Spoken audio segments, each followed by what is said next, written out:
Well, I would talk about building those relationships, first of all, with fellow students, and then just in general.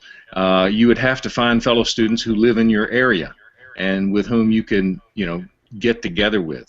Um, in my personal spiritual disciplines class, all the students have to have an accountability partner. It doesn't have to be someone in the class. If you live on campus, it needs to be someone in the class usually.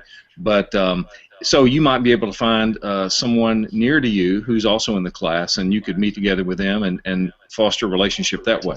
But a lot of our hybrid modular students don't live near someone like that. So in that case, you really do need to be involved in some sort of local meeting of ministers for Southern Baptists. That's often going to be in your association, and through that you would find like-minded people in your association with whom you could meet together on a regular basis, and also through your state convention.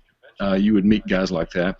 For me now, I pastored in an area of Chicago which was considered by the North American Mission Board then pioneer missions territory.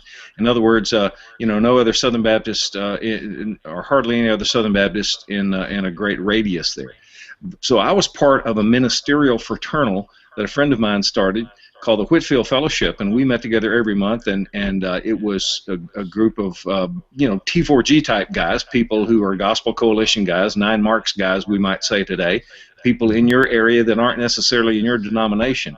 And so you can look on the 9 Marks website or things like that, and you can find other guys who are like-minded in your area, and you might have to take the initiative to get some sort of regular fellowship going.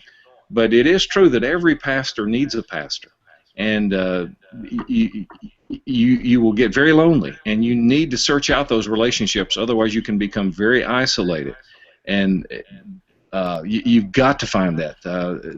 We lean on one another, and sometimes they're just, no matter how close the friendships in your church, or some things that you just can't share with other people in your church, but only someone else who's in the ministry.